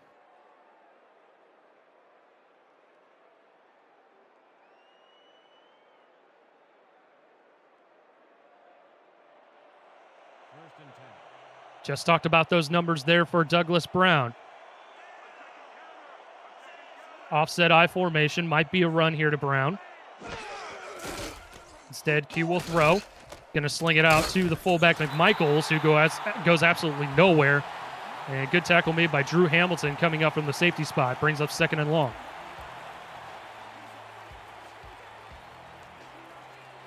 Yeah, surprised they're still throwing it backwards when the time is now starting to melt away against them. A little over 7.5 minutes remaining in this football game. Desperado's going to have to give it some gas, and soon. Being down by 11. Q. Again, far sideline, and again a catch. And, you know, Jack, my spidey sense is tingling on this one, man. I'm sensing that they're trying to lull the defense into a false sense of security and then take the top off of the defense.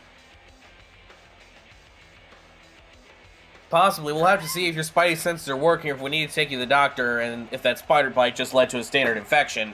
We'll see what happens on this play right here. I don't like the way you took that, my friend. Blade handoff goes to Brown, and a host of Legion defenders is ready for him at the line of scrimmage. He goes absolutely nowhere, and that brings up a 4th down. Not what Tulsa wanted off of the turnover, and they're going to punt the football back to the Legion.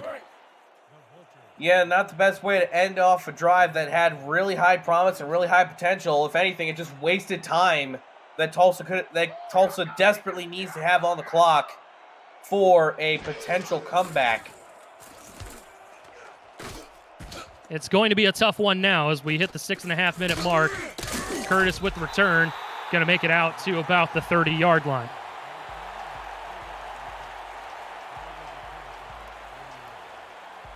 So 6:27, get a look at Tom Pepper. He's had a very good game here today. Couple interceptions on the docket for him, but overall, almost 300 yards passing, 3 touchdowns, and a QBR north of 100. It's been a very good game for number 16 in blue. He'll come out in the gun to start things off on first down. Throws it a little bit behind his intended receiver, but makes the catch for a minimal gain. Coverage of the Simulation Football League on Next Level Sports continues tomorrow with another quarterfinal doubleheader starting at 2:30 p.m. Eastern. Defending champ Baltimore will host division rival London before Charleston takes on Louisiana. Visit NLSE.com to find Next Level Sports in your area.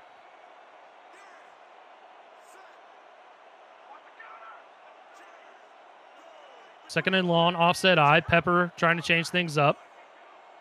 Tulsa stacking the box, 7 defenders in the box, anticipating a Rob Redford run. They'll get it, and Redford is the master and somehow gets at least a couple yards out of that play. He was dead to rights in the backfield. Yeah, those are the sorts of plays that really make a running back legendary. It's not necessarily the gigantic runs. It's the sort of plays where where first contact is made behind the line of scrimmage, and you still make it a gain. Those are huge sorts of plays. Big 3rd down here for Tulsa, trying to get the football back. Pepper has time, going to throw it near sideline, and incomplete. The ball was hanging up on the calf of Chris Curtis as the deflection was made. Could have easily been an interception going the other way, Jack. Yeah, definitely. Had that been kicked up and possibly even picked off, that would have been a wild interception. Could have definitely been. That was definitely what Tulsa could have wanted or needed. We saw a wild touchdown grab in the first quarter of play as the Tulsa defender popped the football up right into the hands of Kendra Hall, who was waiting in the end zone. Almost had a wild interception there, but instead Tulsa's going to get the football back regardless. Manning with the return, and he's going to be just north of the 30-yard line to the 32 with 5:25 to go. Both teams all 3 timeouts. Tulsa's going to have to hit the gas in a hurry here if they're going to want to keep themselves in the ball game. Yeah, especially since it seems to be that the offense of the Desperados has just kind of stalled out the second half. Not much doing for them, and especially no points on the board, where points are a necessity if you're going to go up against this high-flying Vancouver offense. Under 30 yards of total offense for the Desperados here this afternoon, and almost a turnover there as he threw it into coverage. Farnsey was out there for the Legion and bats the football to the turf.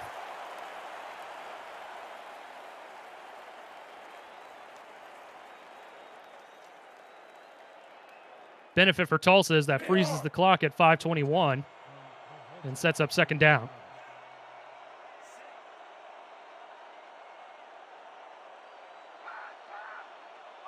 Empty set, 3 receivers and a couple tight ends in the formation. Q in the gun.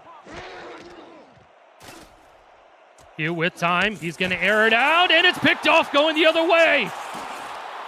Another interception for the Legion on defense, and that is Mark Lopez with the interception, getting closer and closer to a career milestone of his own.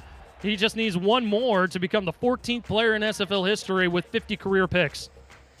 Yeah, just went up and grabbed it. It was a massive bodies, but he came in at the last possible moment to grab it out of the sky. Vancouver in control. We're going to take a step away. 5:13 to go here in the 4th. You're watching the Simulation Football League playoffs, presented by APM Music, live on Next Level Sports. Don't go anywhere.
Pepper play action, going to throw it close to the 30-yard line, get a little extra yardage on the play as well. Close to the line to gain at the Tulsa 26-yard line. They're in business here following that interception. Tulsa needs a stop here to keep themselves above water because, man, they're just running out of time. They need a stop, and realistically, they need a turnover. Because even if Vancouver gets a field goal, that's a 14-point deficit. And they're going to need 2 touchdowns just to even tie it up. 2nd and 1 now. Hand off to Redford. Redford gets buried in the backfield. A good play by the defense to stop him behind the line. Carson Miller, the linebacker. And that was good for Tulsa. Plus side for Vancouver, though, they're still firmly in control of the clock, and that seems to be what they're wanting to do.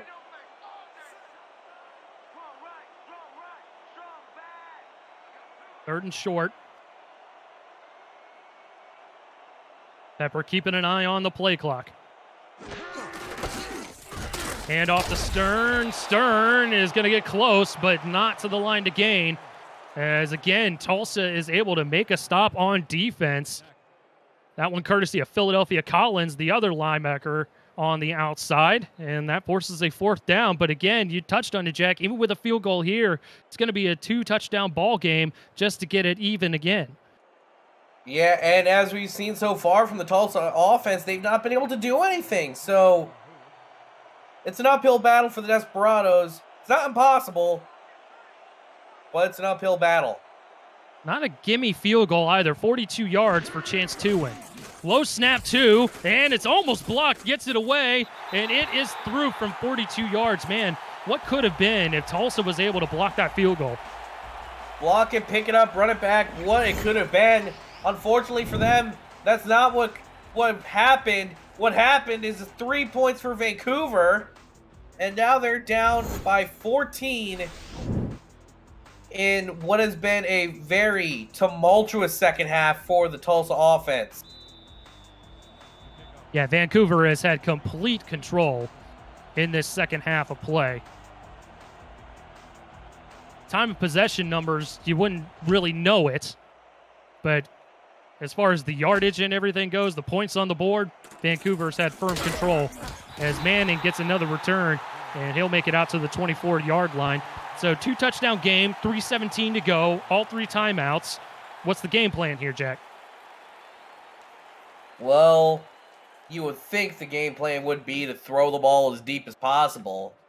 However, a lot of those deep balls for Tulsa have ended up in picks. Realistically, I say they need a touchdown before the 2-minute warning. We'll have to see what comes of it as Q takes a snap from the gun. He wants it all right away, and it's incomplete. He underthrew his man, and that was Dean Maddox, I believe, out in coverage once again, and could have had another pick. Not a bad way to start the drive. You need it all, you go for it all, and they only took 4 seconds off. But they don't get any yards out of it, unfortunately. Minus the 2 interceptions, Q has actually had a very good game. He's been very efficient with the football, and those 2 interceptions have come when his back is up against the wall. He's going to sling it out on a screen. Good couple spin moves there by Brown, and he makes it out to the 27-yard line. I like the call with the no-huddle offense.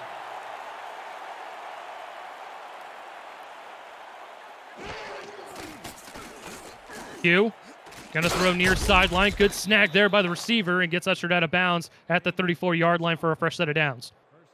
Yeah, and better yet for Tulsa, they're going to say that he got out of bounds too.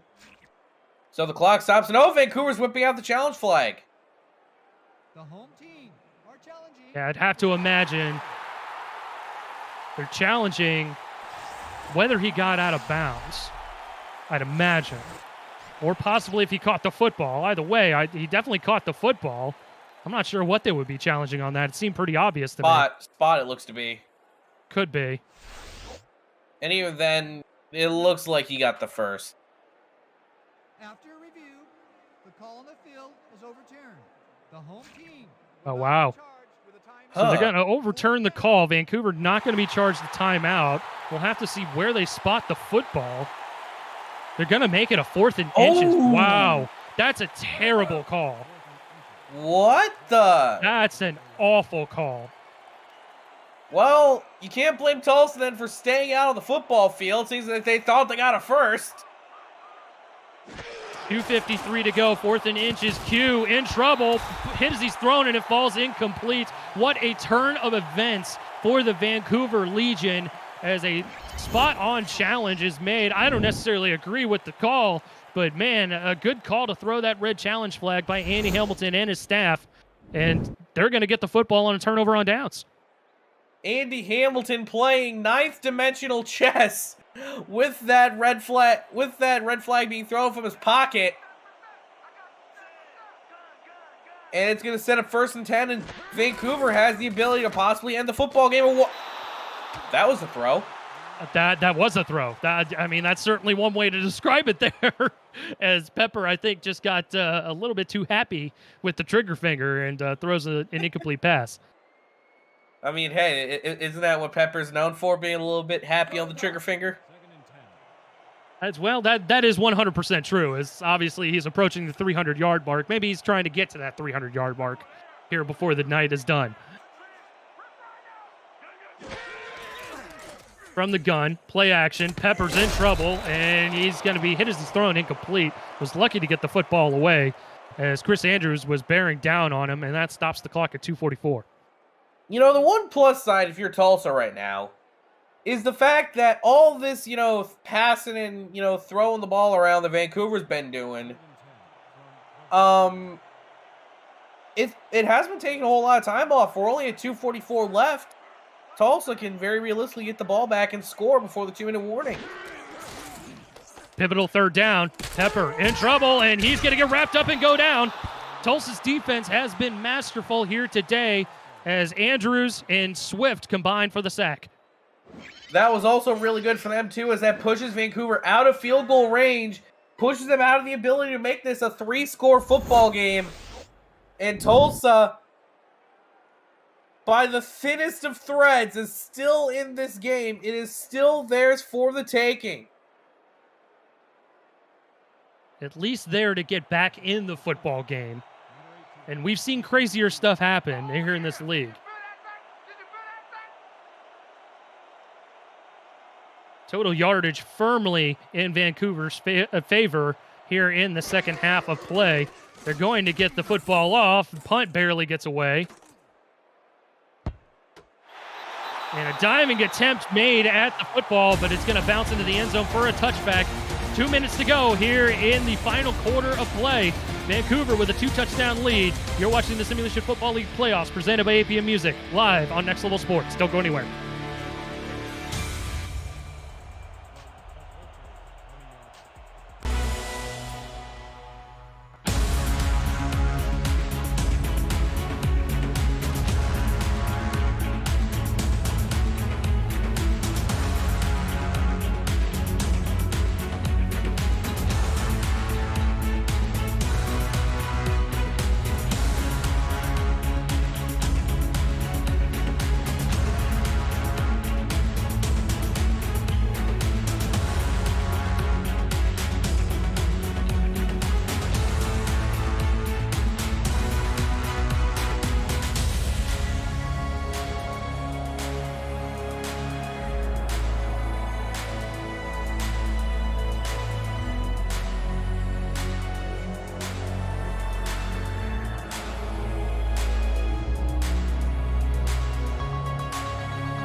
2 minutes to go here in the Pacific Northwest. Tulsa with an opportunity at the football. Q's in trouble, and he's going to go down.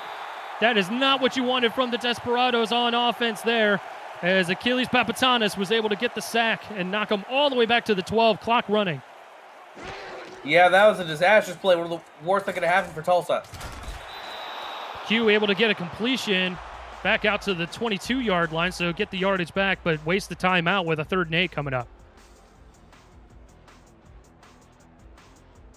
Coming up on the APM Music postgame update, Cameron Irvine and Mike St. Green wrap up today's action in Canada and preview what's coming up next in Texas, the Sioux Falls Sparrows and the Lone Star Glory. It's all coming up on the postgame update. 3rd and 8, 1:35 to go. Tulsa with 2 timeouts, 4 wide. Q going to throw it short of the line to gain. Receiver able to get first down yardage to the 31-yard line, no huddle. Smart move on their end. They need a touchdown now, and they're going to try and get it now. Q, again over the middle. Again, close to first down yardage. Markham just shy.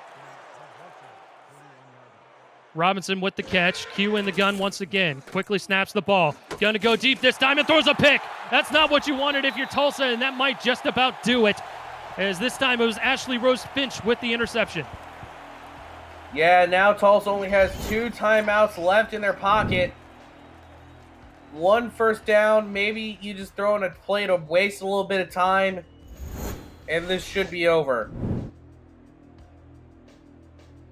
It's been a valiant effort from these Desperados, the number 9 seed coming in to take on the number 1 seed in Vancouver, British Columbia.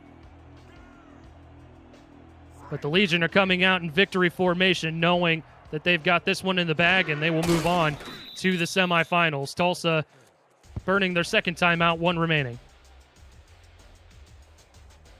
Yeah, maybe if Tulsa gets lucky, they'll have a few seconds to maybe make the scoreline look a bit closer than it was. But this whole second half, Vancouver put on a clinic of why they are the top team in this league.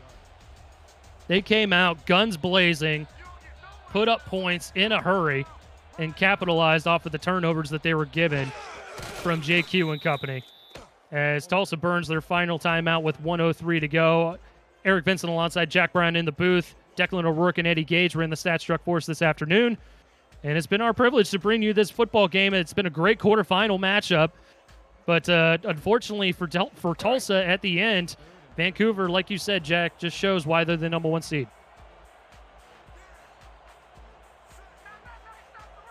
Yeah, no shame, though, for Tulsa. Quite possibly their best season in franchise history. Definitely their best since the Season 10 opening season for the Desperados. You know, it's only upwards from here, really. They've got a solid team. There's a good chance we can see them right back in this position next season. And who knows, they may actually be on the winning. They might just be on the winning side. They've got some very talented rookies, obviously highlighted by number 1 overall pick Douglas Brown. King Rashid has been a huge bright spot for that defense as well. So who knows what the future is for these Desperados. As you're right, I mean, there's only better things to come. As fair catch is called for and made by Gabriel Manning with 18 seconds to go.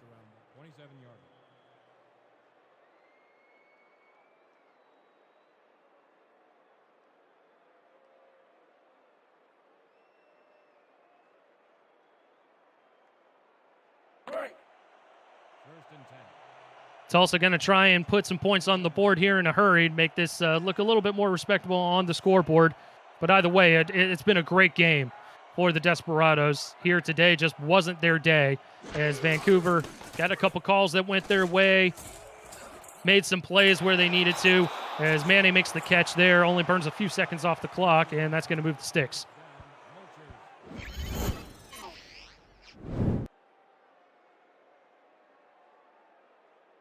Yeah, moves the sticks, keeps things moving. As we said, Tulsa just trying to make this scoreline look a little bit more respectable.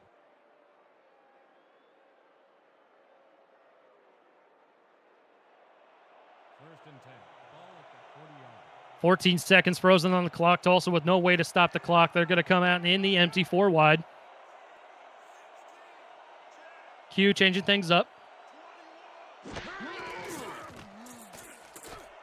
Q gonna fire it into traffic, and that's caught. But that might just about do it there, as I don't think they have enough time to get one more play off. And they will not. Triple zeros on the clock. Vancouver advances to the semifinals with a 14-point victory over the Tulsa Desperados, and they will move on in the Season 18 playoffs. As we go to look at the final game stats and highlights here, Jack, what stands out to you? I mean, realistically, right here, it's that turnover margin for the Desperados. I mean, realistically, the turnovers killed them in the second half. The offense couldn't really get much going. And when they tried to, well, a lot of times just ended off in picks for JQ. Yeah, and I think the huge difference between last week's victory and this week is they capitalized off of the turnovers that they had gotten from DC. And when they got turnovers this time around, they just couldn't do anything with it. Douglas Brown was held in check all game long. Didn't even get above 30 yards on the ground. Did get a touchdown earlier in the first half, but that was about all she wrote from Douglas Brown, and it became the JQ show. And unfortunately, Q just was not able to make anything happen against this very tough Vancouver defense. Yeah, and realistically, for whoever faces off against Vancouver next, either Lone Star or Sioux Falls, it's going to be tricky.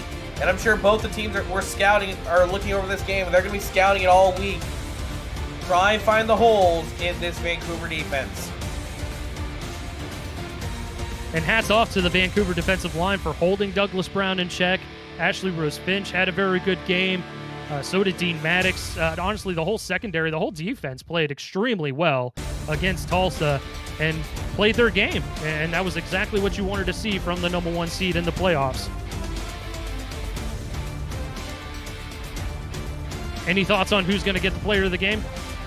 I mean, it's kind of hard to say, but if I were to pin it, it'd have to be Kendra Hall. She always made those big plays in open space. Well, player of the game is going to be Tom Pepper, 24 of 33, 294 yards and 3 touchdowns with over 100 on the quarterback rating. Well, on behalf of Jack Brown, Declan O'Rourke, and Eddie Gage in the Stat Struck, my name is Eric Vincent. Thank you for tuning into this quarterfinal matchup of the Simulation Football League playoffs. We will send it back to SFL HQ following this break for the post-game report, along with Karen Irvine and Mike St. Green. Thank you for tuning in. We've got much more playoffs to come. Stay with us, and good afternoon.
Welcome back to the SFL Studios.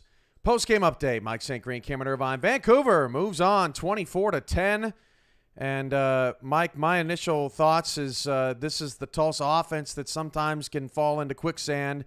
They had played really well for 6 quarters and just got clamped down. Huge credit goes out to the Vancouver defense, particularly that defensive front, getting a couple late sacks on JQ and limiting Douglas Brown to less than 2 yards a carry after he went over 100 last week against DC.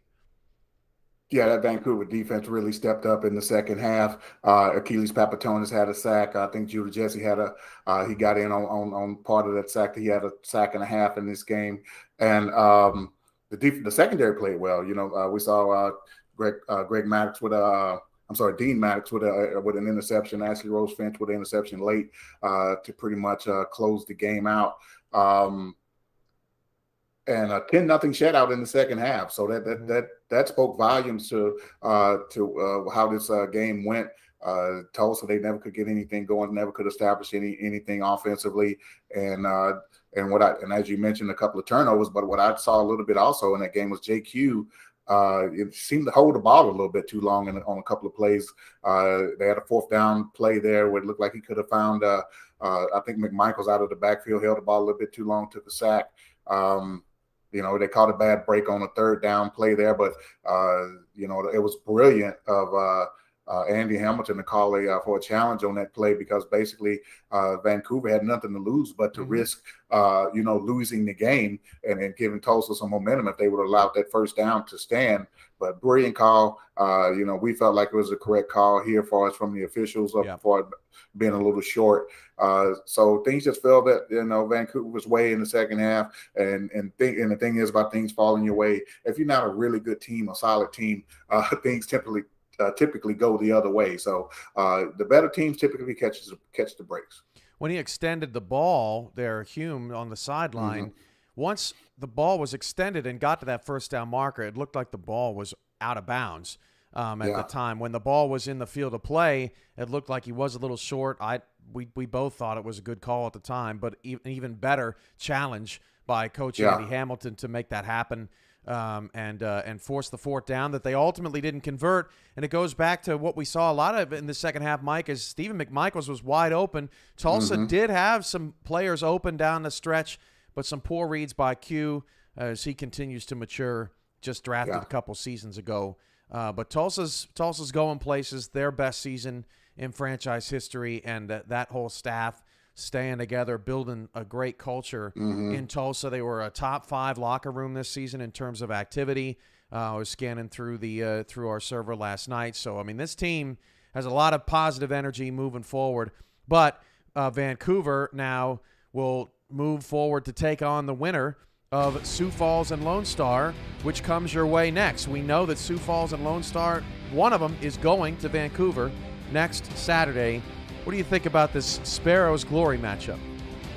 Yeah, Cam, the championship truly goes through Vancouver at this point. But yeah, Sioux Falls going up against Lone Star, man. Two really traditional heavyweights in this league. Sioux Falls a couple of seasons removed from back-to-back championship games. They're in a bounce-back season, just like Tulsa was. But Sioux Falls, I'm sorry, played great.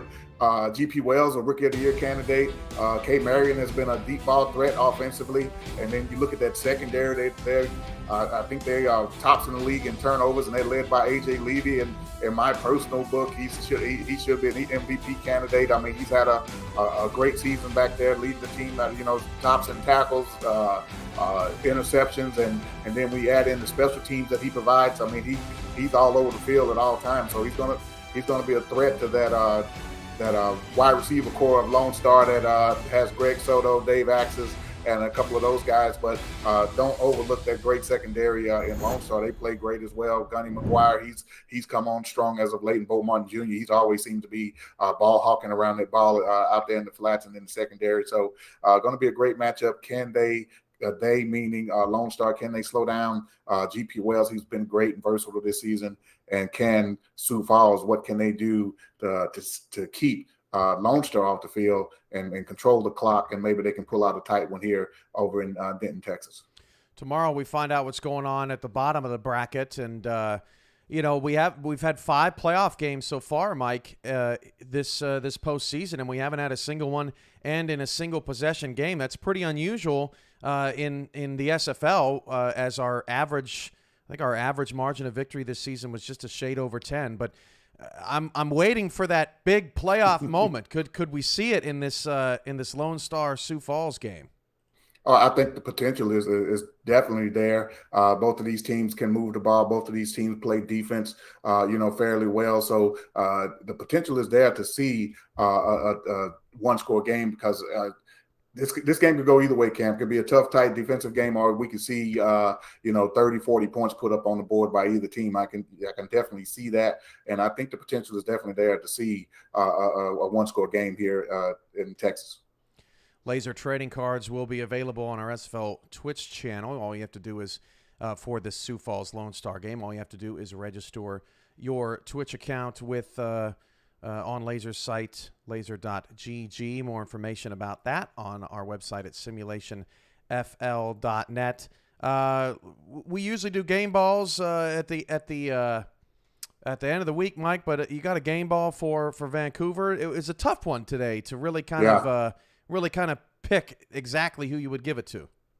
Yeah, I mean, the easy thing would say, what the production gave, Tom Pepper the MVP of this game. But I think it has to go to Robert Redford, and I'll tell you why. Yeah, he didn't have a huge statistical game, running the balls, only 68 yards on the ground. He did have a very special touchdown catch, where he pretty much the defenders had him dead to rights with a nice spin move and got it to the end zone. But he made a difference as far as the ball control that Vancouver had, and made a difference that way. I mean, it's like when they needed a big third down run, he was right there to move the chains and get these guys in scoring position. So he did a fantastic job today in being versatile in the rushing and passing game. So he definitely gets my game ball today.